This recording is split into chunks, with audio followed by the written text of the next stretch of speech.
Podcast from the Geek Show podcast network. We deal with the good, the bad, and the inexplicable of movies starring, about, or directed by pop stars. No, the podcast covers a broader range of musical and cinematic genres, from country to hip-hop, documentaries to sci-fi. I'm Graham Williamson, film critic for the Geek Show and Horrified, and this week I've been joined by Ewan Gledo. You can find me on Northern Lights, Geek Show obviously, and Cult Following. For a while, the 90s were looking a lot like the 60s in Britain. We had a new Labour government, a plausible shot at the World Cup, and our pop music was making waves all over the world. And just as we were all wondering which of our achingly credible indie bands would be the first to conquer America like the Beatles did, they were leapfrogged by the campiest, silliest item on the menu, the Spice Girls. After that, it only remained to make the tie-in movie Spice World, which brings us here today. As they say on Arrakis, the spice must flow. Ewan, here's a more complicated question than it might appear.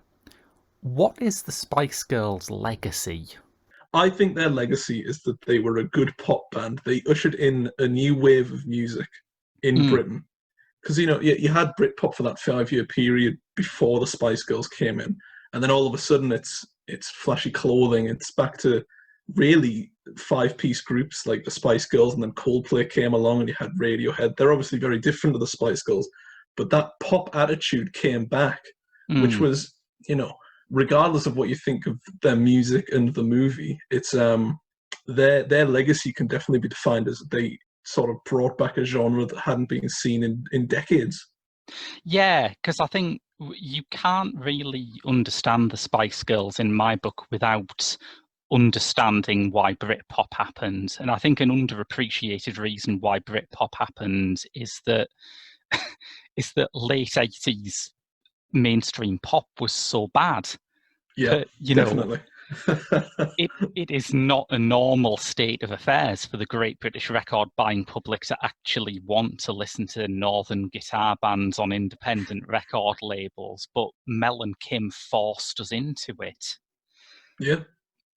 So I think part of the implicit promise of the Spice Girls when they first came out was, all right, here's an old-fashioned pop band who were bright enough and brash enough to compete with Britpop on its own turf. And the image is kind of Britpoppy too, with the Union Jack dress, the bus in this film. It's all playing with that same kind of 60s iconography. Yeah.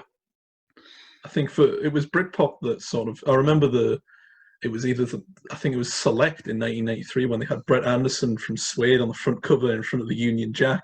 And then it's sort of that, although Britpop sort of died out, that image of being proud of the Union Jack for the music and the pop scene really sort of, that didn't go away for a long, long time. And the Spice Girls sort of kicked a bit of life into it. Yeah, it's a fair point. You can well imagine that arc would have ended without them, because this film came out in 1997. By that time, Blur have released an album that is mostly influenced by Sonic Youth and Pavement. Oasis have slipped into self-parody.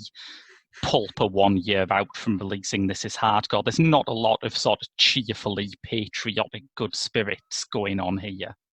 It was sort of a sign that the party was over, and that it wasn't a fact that the Spice Girls were in the right place at the right time. I think it was inevitable that a new wave of music would come in, and they just sort of took the reins in that regard. They knew it had to be done. Yeah, and I think they had the benefit of getting in like a year or so before it would have become necessary. I think definitely. If this hadn't happened, you'd have had people running around in 1998 listening to This Is Hardcore and going, well, what happened to pop? Where did pop go? What the hell? Uh, What could have been? what could have been, legal disclaimer, I absolutely adore This Is Hardcore, but Possibly one of the greatest albums ever written. yeah, tricky to sell to Oh, the definitely. yeah, which is why I think there was a lot of fevered brows in the industry that were mopped by the Spice Girls attaining Yeah. prominence. I think it's quite a nice balance, though. This is Mm. hardcore and Spice World. It's sort of the mindset of the people on the way out compared to who was coming in. Yeah, I think that's a fair point. And Spice World is kind of an odd film anyway, because it is almost as cynical as This Is Hardcore. There is Yeah, like definitely. a level to it where it is openly mocking the very idea that anyone should be interested in a Spice Girls movie in a way that feels really unwise. It's yeah, because I mean, to talk about the movie itself, I'll ask you first. Actually, what did you actually think of the movie? I mean, I think there are large stretches of it that are terrible. And every now and then there is a moment that makes me think, oh, right, that's what it could have been. And then there are also whole performances in it where I can't decide whether they're good or not. But I guess we'll get into that because this has Yeah. a Robert Altman movie of a guest cast for some reason. It's we'll get to that because what I was going to say was it was what you said about how it mocks the sort of feel of the times and stuff. There's one scene in it very late on in the film where Richard E. Grant is at a bar Mm, and he's, oh, is this the part where we ruin our working relationship?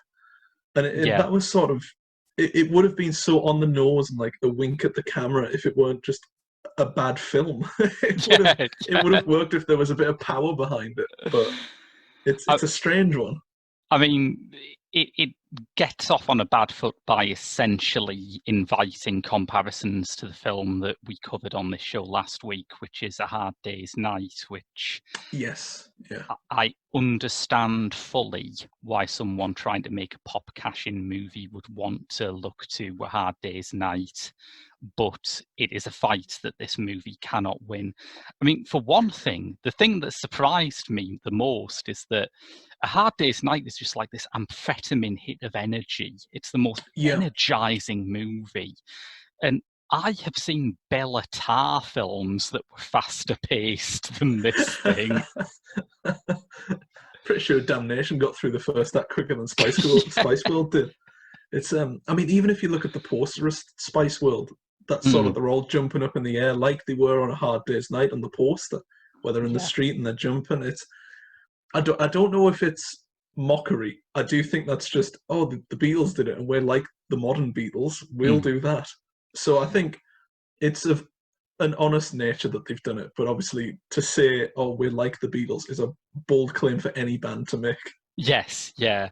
I mean, somewhere there is a parallel universe where, like, the Britpop bands weren't as resistant to making movies, where there's like an Oasis version of Help or something, Oh, which, yeah. But this is what we got. I think I was trying to work out why it bothered me because some of my favourite bits in A Hard Day's Night are the more cynical bits, the bits with like George Harrison mocking the fashion photographer and stuff like that. yeah. I think the problem is that the Beatles were undercutting something that you did not expect to be undercut. This is rock and roll stardom in its infancy with the hottest new band. You don't expect it to be mocking its own apparatus. Whereas everyone knew the Spice Girls were a manufactured band. And in fact, that was part of their selling point. It's like, oh, here Yeah. we've got like a bunch of stage school kids who, have been drawn together by a talent scout and have their own kind of manufactured personalities. You haven't had that in a long time. It's fun. Yeah. And it seems so strange to me to be mocking the artifice of something that everyone knew was artificial. It's like when you have that bizarre subplot with the film producer played by George Wendt from Cheers, who's saying, "Oh, who cares if they can act? They're the latest thing." And it's Yes. like, Yeah. yeah, that was exactly what people went into the cinema thinking. So Yeah. what what's the I'll level hold of my hands satire up. here? Yeah. I'll I'll say this. I don't think their acting in this is bad. I think it's serviceable. I Um, think there is a spectrum of it for me, but yes, yeah, yeah, considering such, like you said, the Altman-like cast, that's yeah. you've got such a range of, these people shouldn't be here, but it's quite a good performance that spoofs their old work, like Roger Moore. Mm, But then you've got someone like Alan Cumming, who's sort of shoehorned into this plot where he's a documentary filmmaker mm, following them around. But I'm pretty sure he doesn't actually interact with any of them, and he's just sort of there in the background. And yeah, it felt like a wasted opportunity. I do think a lot of the subplots in this film sort of amalgamate into just this big blob where they thought, oh, great, we've got this person into the film. He's relatively famous, or she's relatively famous. We need them to do something, but we haven't got time to film with the Spice Girls, so we'll just pop them around in the background. yeah. But I completely agree with you about that subplot, and particularly with the Alan Cumming thing. I mean, no shade on Alan Cumming, but you've already got a newspaper photographer in it, and you've got a film producer in it. So yeah, what does a documentary filmmaker add that can't be covered by those other two things? and I it's mean, it's the fact nothing. that exactly it's the fact that there's two such similar styles. You've got the documentary filmmaker by Alan Cumming, and then you've got the photographer by, I think it's Richard O'Brien, isn't it? Richard O'Brien, yeah, who, credit to Oh, him, is having a lot of fun here. he's always a lot of fun to watch on screen. I remember him in Shock Treatment. It's just he's an energy like no other. Yeah. But here he's having fun. I don't see why they couldn't just put those two together, those two Mm. roles at least. Not as in pair Alan Cummings and Richard O'Brien. That'd be quite the pairing. Hello. But I think if you're going to have a documentary filmmaker whose sole purpose in plot is to follow the Spice Girls, and then have a photographer working for a tabloid mockery of what I assume is the Sun Mm. following the Spice Girls, then why not just put them both together? Have it layered like that instead Yeah. of, there's too much going on and there's not enough time to deal with it. It got to the point where I was genuinely quite excited when two plot strands paid off and tied together at the end. It's like, oh, whoa, that's a level of basic competence I wasn't expecting. There's so much that just isn't worth it. Like none Yeah. of it really pays off. There's I don't remember what happened to Richard O'Brien. I'm pretty sure they were in a hospital when their friend was pregnant. They've had a baby and they're in the corridor and he pops out of nowhere and they're like, Yeah. "What are you doing?"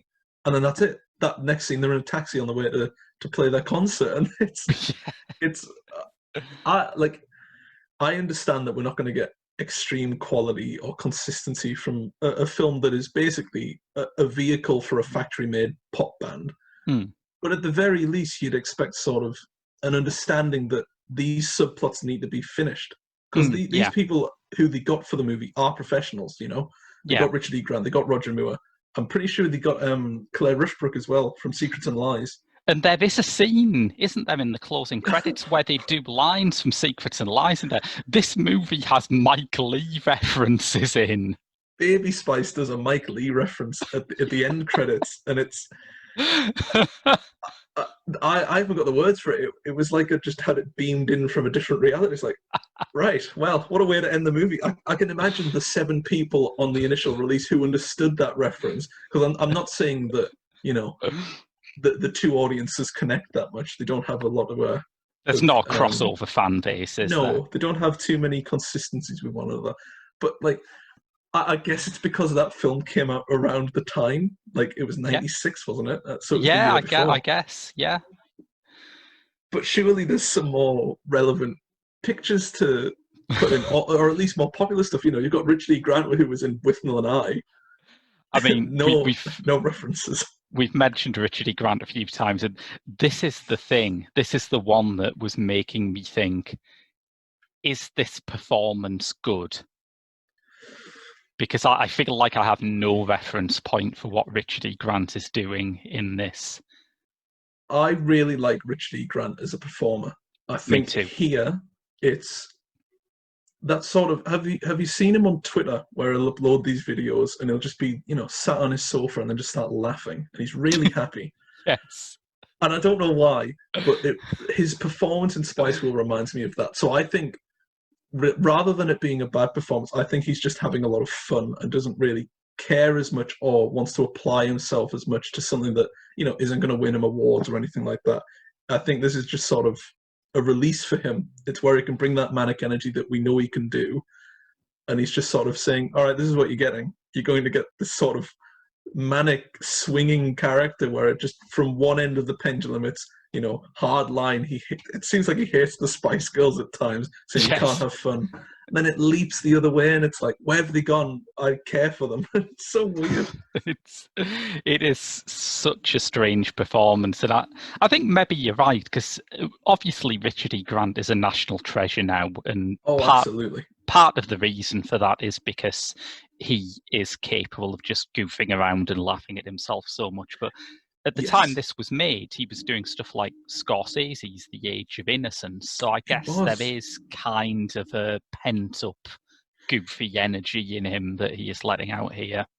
I mean, if we look at something like How to Get Ahead in Advertising, that energy's, you know, always there. Yeah. I think it's never faded away. But when you think about what he was doing, like you said, he did Scorsese, he did Jack and Sarah 2 years before this.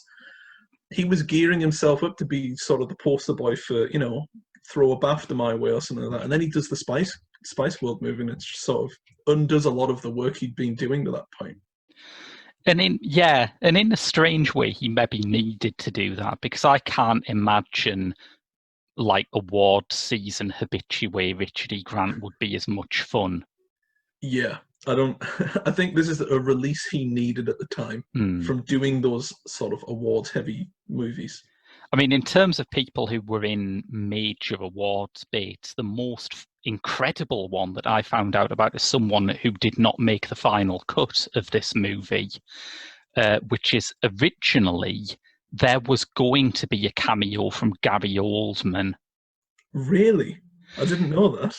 And I tried to, he couldn't do it because of his schedule. And I was trying to work out what was Gary Oldman doing at this point that prevented him from being in Spice World.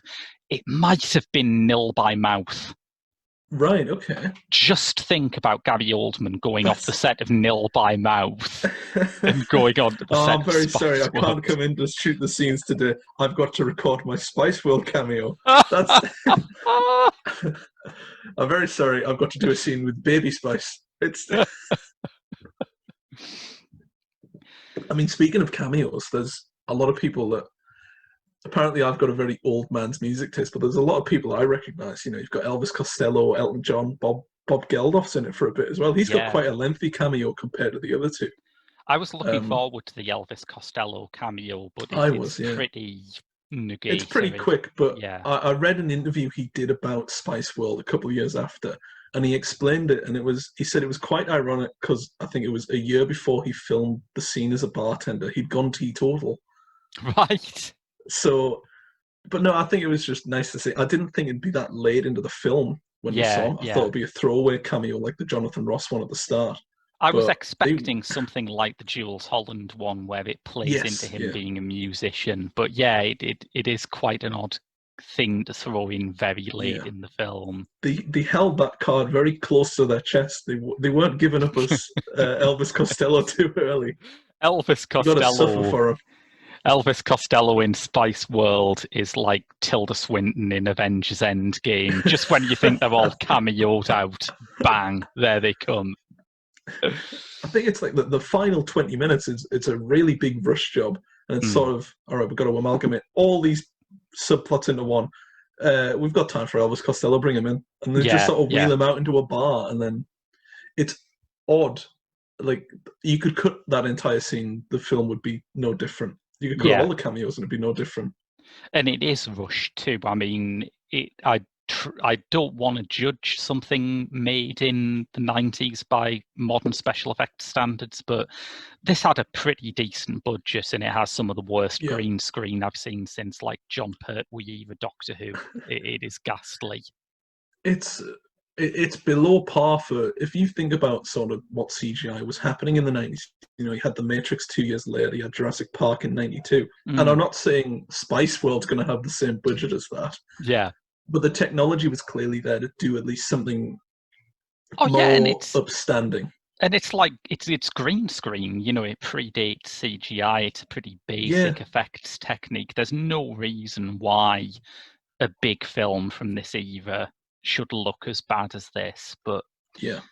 I don't I know. think saying that though, I do Mm. think the actual sets that they have, especially towards the end that nightclub, it does capture the sort of feeling of the late 90s.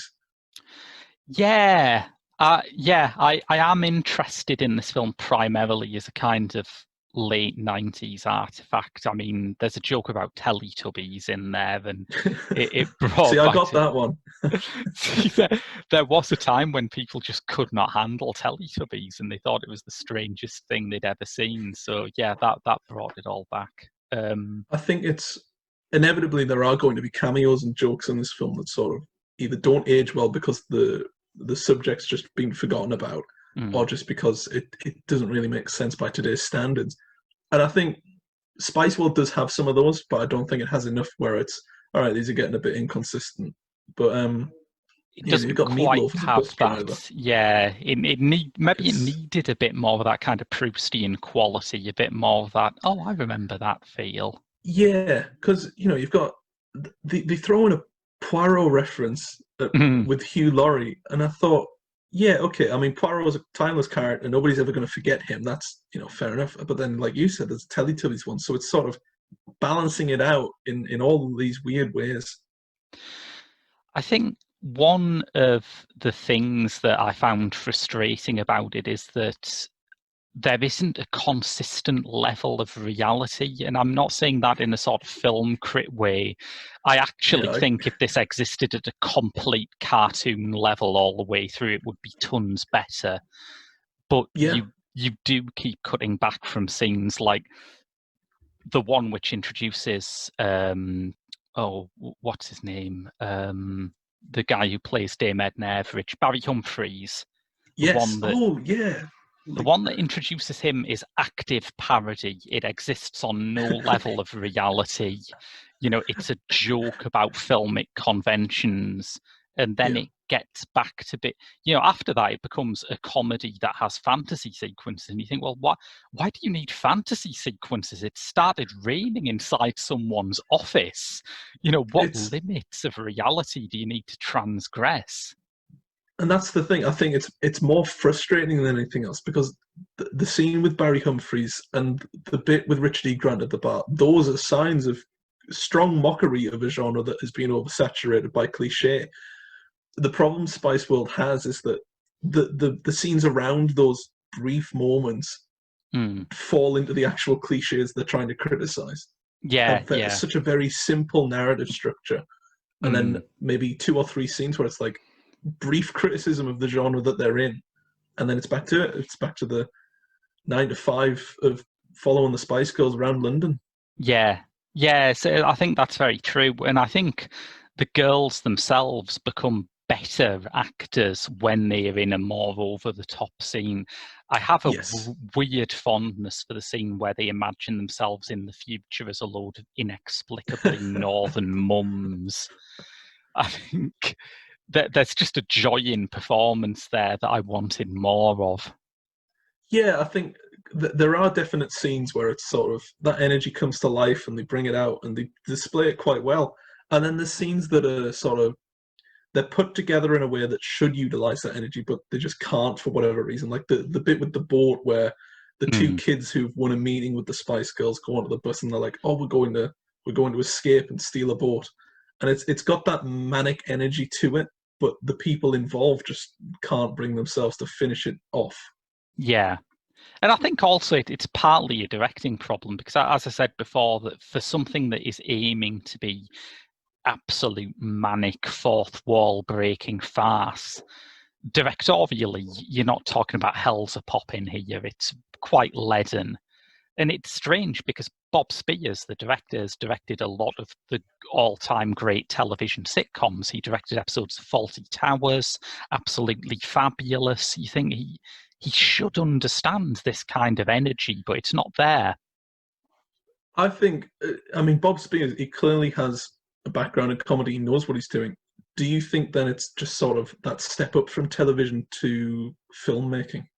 I'm not saying Yeah, one is better than the other, but it's sort of a bigger scale. but it's a different skill set, isn't it? Particularly Yeah, when you're not looking at television as it is now, where it breaks its own back to be considered cinematic. You're looking at television like Fawlty Towers, which is essentially, and I say this loving Fawlty Towers, but it's essentially filmed theatre. yeah. You've got a bunch of actors, they're on a stage set. There's no naturalism to it, but that doesn't matter. And it's just about capturing that energy of a performance. Whereas when you talk about something that has, you know, bus driving stunts and fantasy sequences, you have to create that energy through the actual filmmaking, which maybe that just isn't his skill set. I don't know. I'd agree with you on that one. I don't think it's his skill set to sort of pair the two. But even then, he doesn't quite capture the energy of the Spice Girls consistently enough to make it work. You know, it was Mm, like you just mentioned there. I forgot all about that bus chase scene with Posh Spice behind the wheel of the bus, and then the other four are on yes. the top of the bus, and it's so bizarre. And I think they're trying to get away with, oh, it's so zany and weird that it works, but Mm. it's just. I think it's one of those examples where it's better on paper than it is in practice. Yeah, yeah, completely. I mean, in terms of like flashes of what it could have been, there are moments, particularly after Richard E. Grant has that big screaming round with them and walks off. There are moments where it's just them interacting together that has a sort of the chemistry between them works, and it's not any great shakes, but it feels like the performance is more organic than it is for the rest of it. A lot of the rest of it is basically, hello, I am X Spice, here is my X characteristic, which I will now talk about for a bit. That's the thing. It was even that I felt like that was in part sort of a knock at not just how filmmaking cliches sort of shoehorn people into stereotypes, but also the wider view that the Spice Girls were these one note people, where they're on the bus and the bus is segmented into fifths, and Yeah, their seating arrangements are set to their personality. So Sporty Spice has a bicycle machine, and it's like the dressing room for Posh Spice is sort of like very this modern. fabulous It's Versace closet. Yeah, and it's like I get the criticism and I understand what they're going for, but it doesn't work if you are then doing that exact thing that exactly. you're criticizing, and Yeah. it is frustrating because I see the intention and the intention is genuinely quite wholehearted and it's good, and I don't think they set off to do this film as a cash in. I think they signed on to do this film because they actually wanted to. Mm, mm. I But think that it's the one moment where it breaks through that is there is this weird as shit running joke, which I wish there'd been more stuff like this, where Jerry Halliwell has a great interest in marine life, and oh yeah. which is so far out of left field that it actually kind of tickled me by that point. There was just I think it was because I guarantee you they had holes in the script and they were like, we need to fill this. Jerry, what have you been looking at this week? Oh, I've been reading a book on marine biology. Brilliant. Give us a few facts of that. We'll pop it in the script. You're a marine biologist. And that was it. And it does work. It's that energy again where that randomness does Mm, work there. But I don't think you can have a full feature length film relying solely on random interactions that might be funny. A mm. lot of it, again, it sounds good on paper. You know, the Spice Girls steal two children and then a boat, and Richard E. Grant chases after them in a purple zoot suit. It sounds great and it sounds really funny, but in practice, the way it's shot and the way it's framed, it just isn't up to scratch. And I think it's because the Bob Spears' direction isn't up to the task of sort of capturing that magic that the Spice Girls do bring. Like the Spice Girls aren't a bad pop group. I mean, it's not my cup of tea, but the actual album that ties in with the movie is relatively solid. They released some good singles that are, still relatively popular today. I had Um, forgotten what a fearsome earworm, Who Do You Think You Are is. I mean, oh, I watched this film 2 days ago and it's still stuck in my head. who do you think you are? And then it was Wannabe as well. I remember that on Chicken Run from Oh, years gone yeah, by. yeah. It was just there's a weird karaoke bit with. I think Chicken Run was like around the time the Spice Girls were splitting up too. 2003. Yeah, yeah. Yeah, it'll have been close to that. Because Wallace Yeah, and Gromit in The Curse of the Were-Rabbit was 2005. I remember that yeah. because I've got it on the front of my Letterboxd page, and it's just like taunting me about how old I am every time I log in. Oh man, I was 5 when that film came out. Oh, The wow. glory days. Yeah, all downhill from there. Exactly. I had to watch the Spice World movie, of course, it's downhill.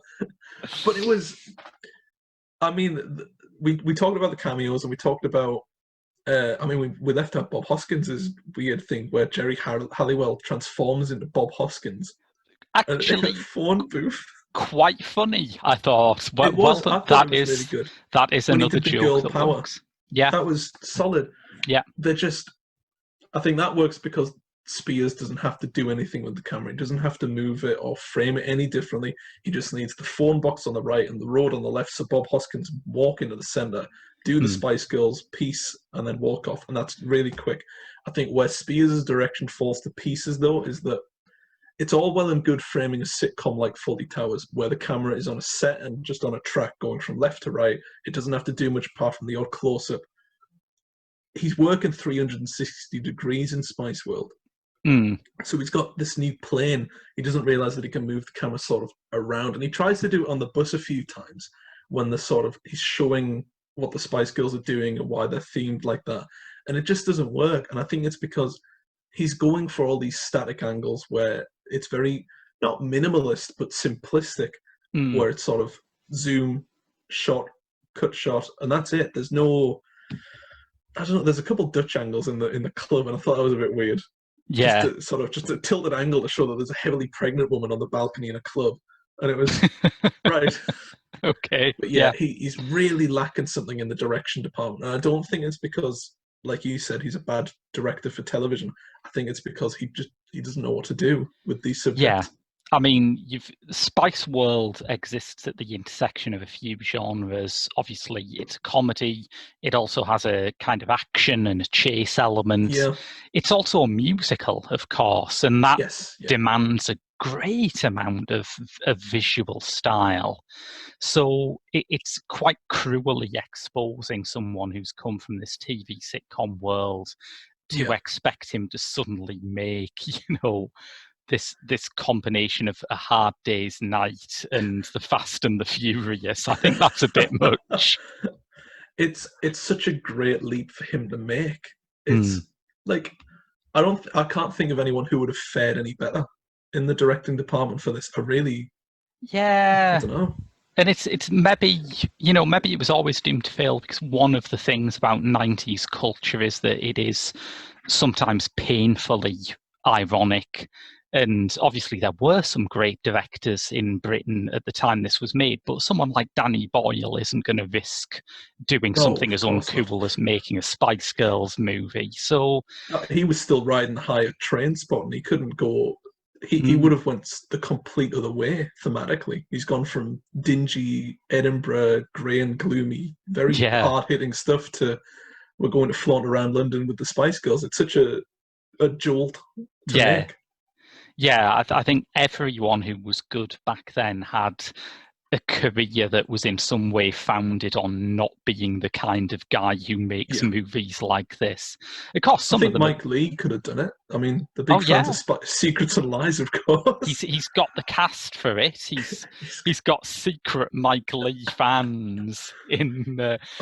That's a good question. How different would this movie be if it was based up from like painstaking improvisations with the Spice Girls and, say, Timothy Spall? How different would that be? Well, I mean, honestly, if you didn't have Meatloaf in there, Timothy Spall probably could have done the bus driver role. Yeah, I can see that because that's a comfortable role for him to take. I think whoever takes that role is going to, pay off relatively well. There's two lines that Meatloaf has, the relative setups to decent lines later on with Richard E. Grant, and then apart from that, he doesn't have to do anything. So I think Spall could have done that. I think if you're thinking about big actors at the time, maybe Jim Broadbent could have done that. I don't know, though. That seems his sort of style is a little slower than what Meatloaf can bring to the table. He But doesn't have the high octane energy of Meatloaf. Meatloaf's honestly a really good draw for this film. Mm. It's so left of field that it works. Because when I think Meatloaf, I don't instantly think, oh yeah, like the Spice Girls. So Yes. it's the fact that they've got again like that bit of ballast where it's sort of completely out of the blue, like Elvis Costello being in there with his sort of alternate rock and then appearing in a pop film. And Meatloaf is, of course, only a couple of years out from doing Fight Club here, which is a legitimately great performance. I forgot all about that. Yeah. Oh man. I mean, that's the life of a jobbing actor, isn't it? One day you're in a David Fincher movie, and the next you're a Spice Girls bus driver. It's, it's not quite the career trajectory I'd want, but I'll take it if it's going. I mean, he just disappears partway through the movie. They steal his bus, and then that's it for him. Yeah. I assume they just abandon him, and he's left to walk the streets of London for good. That's it. He doesn't know what to do without his Union Jack bus. And Well, that would have been the sequel. Meatloaf would have sought his revenge on the Spice Girls. Meatloaf's bit also sets up that very weird UFO bit in the middle as well, which is what? I really didn't like that bit. I'd blocked all memory of it out of my mind. I think again, it's one of those sort of fantasy elements that you said about where they're trying to combine that sort of zany fun with the pop scene of. Hey. They're trying to combine that zany comedy with the actual pop atmosphere of the time. Mm. And their thought is, oh, we'll do that bit in Life of Brian where Brian gets into a UFO. And it doesn't work. Yeah. But again, it's sort of seeing what sticks and very little of it does. It's again that slightly anal problem I'm having where this is something that will like do a Poirot parody and cordon off the fact that this is a parody. It is not happening with a big swirly effect in and out. And then in the next scene, they'll just meet aliens and it'll be brushed under the carpet by next scene. And you think, what's the point of having fantasy sequences if you live in a totally elastic universe? I don't understand. I suppose it's sort of, I mean, especially if you think Hugh Laurie was doing it, in his contract, it'll have said, look, I'll be in this movie just as long as you make it very, very clear that this is not the real world. I'll do it if it's fantasy. I'll do it if it's fake. Yes. I mean, it's such an odd scene as well. It's, I mean, I've watched a little bit of Poirot, so I get the gist of it. And then you've got, I think, is it Jerry Halliwell again, or is it Baby Spice? I think it's Baby Spice because they do that recurring joke with her eyes, don't they? Yeah, the joke of it is that, yeah, she could get away with it if she was the murderer in an episode of Poirot, is like the gist of it. Yeah. It's a lot of setup for a throwaway gag, which they use, I think, maybe twice. Yeah. They use it with the policeman at the end of the film. And it was like, oh yeah, they did do that earlier. I remember that. Nice one.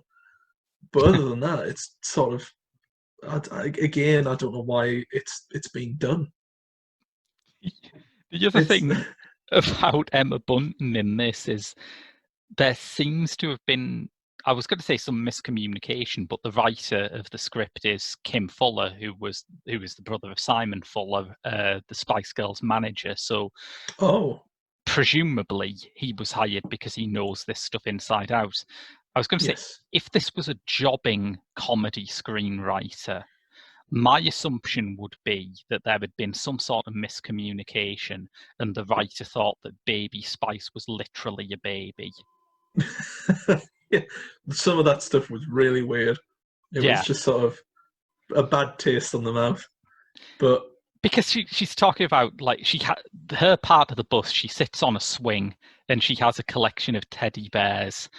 And I realise this is like a PG certificate movie and its audience is largely female, but you can't get away from the fact that the Spice Girls were being marketed as sex symbols around this time.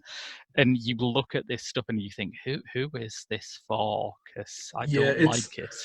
I think someone's heard their nicknames in a writer's room and thought, right, Posh Spice wears only really posh dresses. Sporty Spice has a bicycle. Baby Spice, well, it's her baby. and they've not looked any further than that. And I think Yeah. that's the issue where it's sort of. I don't even remember what Mel B does in this film. I She don't remember was, her sort of. yeah. She She's just takes there. a bit of a backseat, I guess, because when you were making a sort of PG certificate buddy movie, there's a very limited number of ways that you can work scariness into it. I suppose, yeah. They do that. Oh, they do that really weird montage photo shoot with Dominic West. With Dominic West, yeah, Dominic God, West. who would have Dominic thought West. that Lily James moped thing would be the second most embarrassing photo shoot he was involved in? I remember because he gets like one line where it's like, "Do the pose." That's Yeah, it. That's its only line. And he probably comes out of this film best, to be honest. yeah, yes. Elvis Costello has more lines than him. It's funny because after I watched this, I found someone has uploaded to YouTube a collection of outtakes from a Polaroid commercial that the Spice Girls did when they were like signing up for everything. And there is a bit in that where I can't work out the concept of the advert, but it seems to be like a Centrinians takeoff. So Right. again, it's of that kind of dodgy it's area. Yeah. But anyway, there is a bit where one of the photographer's assistants suggests that they like hitch their shirts up a bit and show a bit more midriff and undo their top buttons. And Mel B and Jerry in particular just chew them out for it.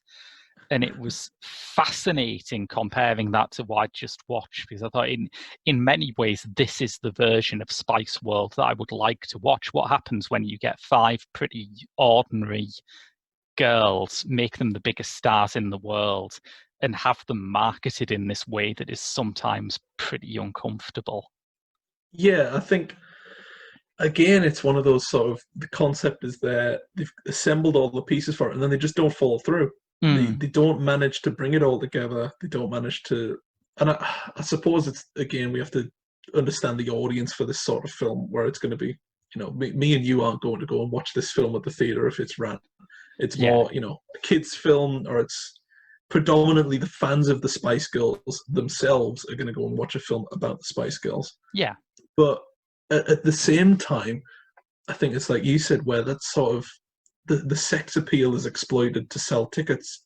And I think it's done in parts here. It's not done a lot, which is commendable. But again, it's to get people in the seats. And it's sort of, it does leave a sour taste in the mouth. It's, I don't know, it's something doesn't sit right with the way they've gone about doing it. Even though the way they do it is limited compared to what we see it in sort of modern filmmaking. Yeah, and I suppose there's also, you have to look at it within the context of how feminism and sexuality was represented in pop music at the time, where when the Spice Girls first appeared, I was like just old enough to start reading NME, so of course I was very snobby about them because them were the days. But it's also part of that snobbery was fed by the fact that there were like interesting feminist bands around in the 90s. I'm a huge fan of La Tigra, for example. I think Kathleen Hanna's amazing. And when the Spice Girls came out, their attitude was, oh, this is really fucking cynical. This is just like a bunch of pretty girls in crop tops who are saying girl power, and we're meant to accept this as a step forward in feminism rather than a really cynical, sexualized exploitation vehicle. And looking back, I sort of think, yeah, but as great as La Tigra were, they never got on kids' TV shows, did they?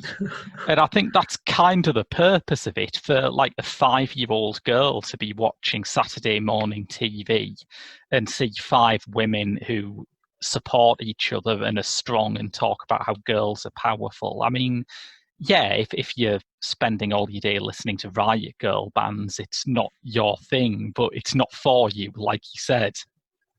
I think it's the Spice Girls had that sort of squeaky clean public image that the Beatles originally had, and I think the more I've thought about it when you mentioned Beatlemania, the more musically very different, but image-wise and the impact that they had, it's extremely similar. Where Yeah. they were very marketable as not just a band, but as people, because Mm. people were interested in what they were doing and how they acted and how they would respond to things. That's why Spice Girls sort of got their own movie. They were on kids' TV. They were all over the place because they had a marketability that nobody else did. You know, Damon Yeah. Albarn's not going to be on Cheery Morning kids' cartoon shows doing No. things like this. He's All he's right, not the kids, right man make for the some job. noise. It's Beetlebum. Oh, I mean, it's like if you contrast sort of Spice Girls doing Cheery Morning kids' TV on a Saturday Mm. with, you know, there was that Jarvis Cocker appearance on the Ali G show where he did Oh, an a cappella yes. version of Help the Aged, Yeah. which was baffling. But it sort of shows that audiences the very clear difference where, you know, Ali G versus kids' cartoons. Who's going to be watching kids' cartoons? Children and their, you know, Yeah. Yeah. very tired parents. Who's going to be watching Ali G? The more edgy indie band Yeah. fans. So it, obviously they've got the backing of a majority of people who like not only the music but the people themselves. Mm. So, you know, no wonder the film did, you know, pretty well at the box office. Yeah. Yeah. And the other thing is, I mean, when one of the things that I was blinded to when the Spice Girls did come out, when they, you know, got a very negative reception from bands I loved, and you know, sometimes deservedly. I was a big fan of Kinnicky back in the '90s, and I appreciated Lauren Laverne and her friends for just barracking the Spice Girls for saying that Margaret Thatcher had girl power. Oh, Their whole attitude is like, no, we're from Sunderland, we will not have that. yeah. So fair enough. But when Wannabe first came out and you had that video with, you know, them running around this, I guess it was kind of like I don't know what that set was meant to represent actually, a, a house of colours. But there was this automatic assumption that, oh, this band's for like boys to lech over, because we'd seen Take That, we'd seen boy bands Yes, like yeah. that, and they had a young girl fan base, so it made sense that the girl band must be for boys. And in fact, part of their legacy, see how I bring this back round, by I the was way, going to see how say you've brought it back to the beginner. That's yeah, clever. part of their legacy, part of the thing that I notice now is that everyone who talks about the Spice Girls having an impact on their life is female. That whole Yeah. idea that I just internalized that, oh, this band must be for boys because, you know, they're pretty and, you know, they wear crop tops, was just not the truth at all. This band had a seismic impact on young women, and I don't think it's unrealistic to say that part of the reason why you have so many interesting young female pop stars who've decided their own career in this country now might be Yeah. because they watched Spice Girls videos when they were growing up. I think the Spice Girls, if we move away from the movie, I think as artists, they do, it's light. It's sort of, you know, if you go into a club or a pub, it'll be on in the background. It's that sort of accepted notion that the Spice Girls, you know, they didn't make great works of art. They didn't make deep songs. They made, you know, pop tracks. They made Mm. really good pop tracks, if I'm honest. You know, Wannabe is still a very good song. And the Spice World album, again, quite good.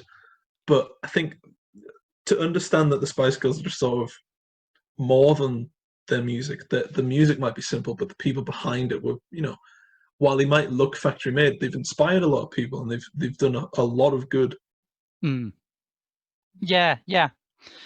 I'm actually thinking about modern pop stars and the Spice Girls. I have to share my favourite fact that I came up with when researching this, even more so than the Gary Oldman one. Which is that Billie Eilish saw this movie as a kid, but assumed that this was a fake band made for the purposes of a comedy movie, until 2017. Wow. You know what? I can understand that. If you had no knowledge of British music and thought, oh, look at that, that's a bit weird. I mean, to an Can't be outsider, real. it's Yeah. going to be a niche reference for outsiders, but it might just be like looking at the Rootles, with Eric Yeah. Idle in there. So Yeah. it smacks of that sort of.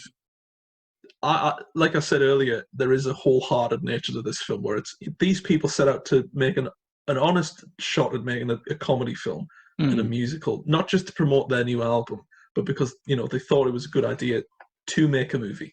Mm. At the same time, there's this sort of amalgamation of trying to make fun of the genre that they're debuting in, Yeah. and also setting themselves up for a lot of the pratfalls that sort of damages their real world personas. They're literally playing up the stereotypes that on a bus where their rooms are themed to their one name. But Yeah. in the reality of it all, they were very consistent musicians who put together some good songs, inspired a lot of people, and I don't think that gets across in the movie.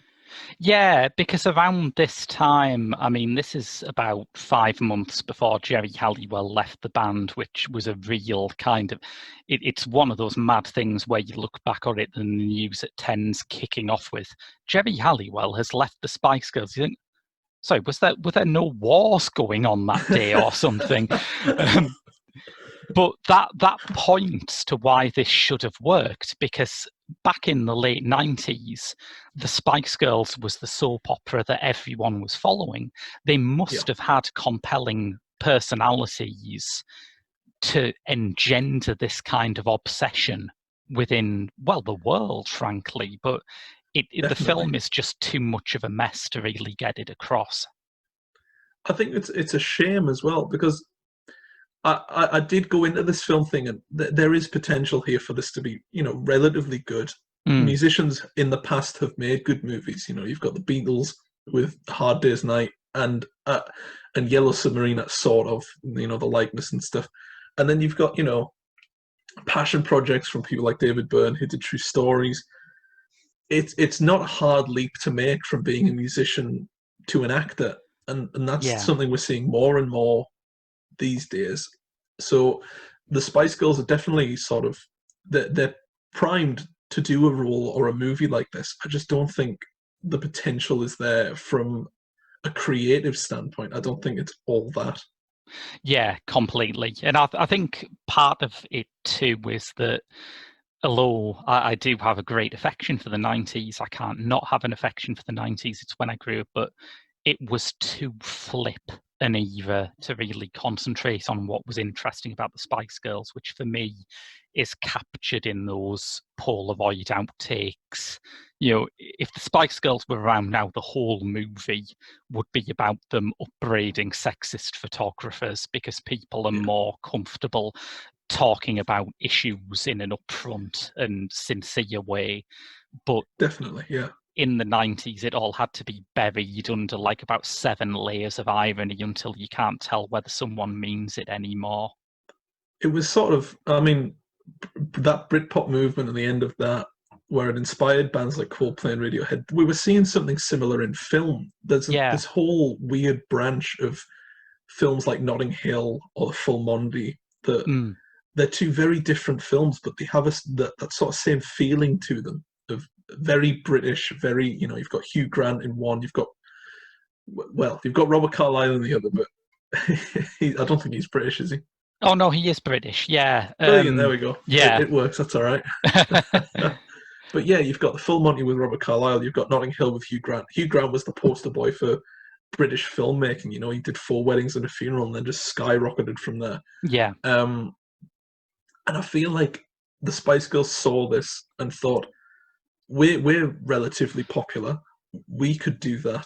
And to be fair, I do believe that they could do that in this period of time. I do think they had the potential to not take it and run, not like the Beatles did, but I do think they had what it took to make an acceptable pop comedy musical. But it's not quite there. Yeah. Yeah, I think it is more fascinating as a sort of artifact of a time than it is for a movie. And speaking of artifacts of the time, this is the question that everyone had to have a pre-prepared answer for in the late 90s. And now I think enough water's passed under the bridge that I can disinter it from its grave. I'm sure you'll have thought deeply about it. Ewan, who's your favourite Spice Girl? Oh no. Oh, see, this is one of those questions where whatever you answer, you're wrong. You're going to annoy 4/5 of the population that know of the Spice Girls. It's like a Rorschach test, you know. It just reveals something about you, whether you want it to or not. Right. I'm going to analyze this properly, and we'll break it down. It can't be Ginger Spice because she left the band Quitter, very soon after this film. Quitter. Yeah. No respect for quitters. Yeah. I'm afraid to say. Mel B. No, because I remember there's a Charlie Brooker yearly wipe where he makes fun of her ad campaign, and I can't get that out of my head. It was like so what was that for? It was like a giant Mel B, wasn't it? And it was her fitness regimen thing, and it was sort of get fit with Mel B, and she was like, "Get fit now," and then Charlie Brooker just cuts and goes, "No," and that's all I remember about Mel B. That's it. Can I say Richard E. Grant's my favourite Spice Girl? That'll do. No, I think I'm gonna say Mel C. I don't think she gets enough credit for how much she impacted the band, because she was sort of sporty Spice, and she was very, you know. Yeah. I think as well, it's sort of the closest one that I can relate to. You know, I mean, I'm not saying I'm sporty, but I'm not scary or posh. Yeah, you're sportier than you are posh. We'll say that, yeah. Or ginger. Who would you pick then, if you had to pick one? See, I can remember this as like sedimentary layers of my adolescence, and when Wannabe came out, I must have been about 12 or 13. So I liked Baby Spice the most because she was utterly unthreatening. It's like Lisa Simpson's non-threatening boys magazine for me. And then as soon as the hormones kicked in, it was Jerry for, again, fairly unelevated reasons. And now I think you have got a point with Mel C, but I kind of think Mel B just gets a rough deal, man.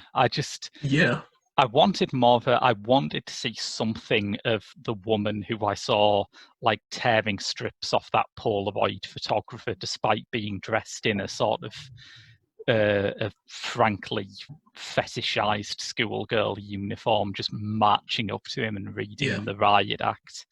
I admire that, and I think she's a survivor. You know, I think she's been through some unpleasant tabloid shit, and I respect that. Yeah, definitely.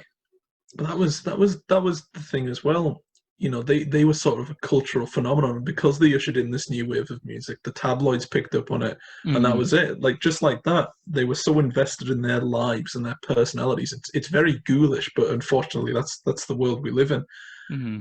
I wonder how much of the tabloid pressure helped or harmed this movie. Where if the Spice Girls are in the public mind constantly, and then they start seeing posters for the movie crop up, they're going to think, oh, those people from the front page of the Daily Star are in the cinema. I'll go and check that out.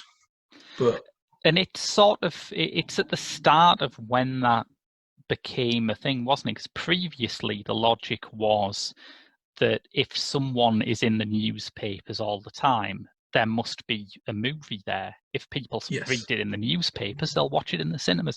And at some point, that balance tipped. So now, whenever I see a movie that features anyone who is in the public eye or any kind of recent story, whether it's like one of the 1,000 dramatizations of the Trump presidency that we're about to get, or anything like that, I just curl up and die inside, because I am already so sick of hearing about this. And maybe you're right, maybe Spice World was the point at which that shifted.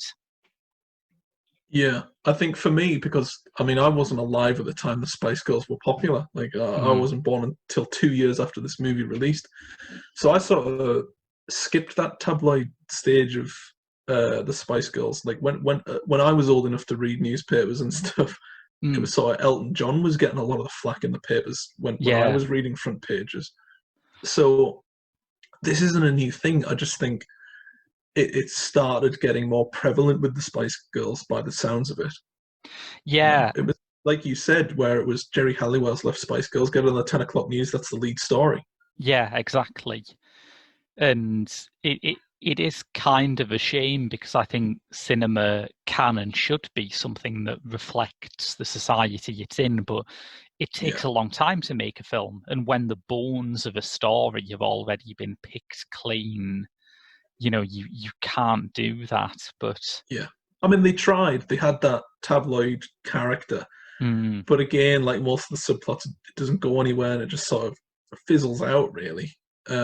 yeah, But I think it's good to see that they tried to do it. yeah, But yeah. I think that's a pretty fair kind of epitaph for the movie, isn't it? It's not good, but you can see that there's people trying in it.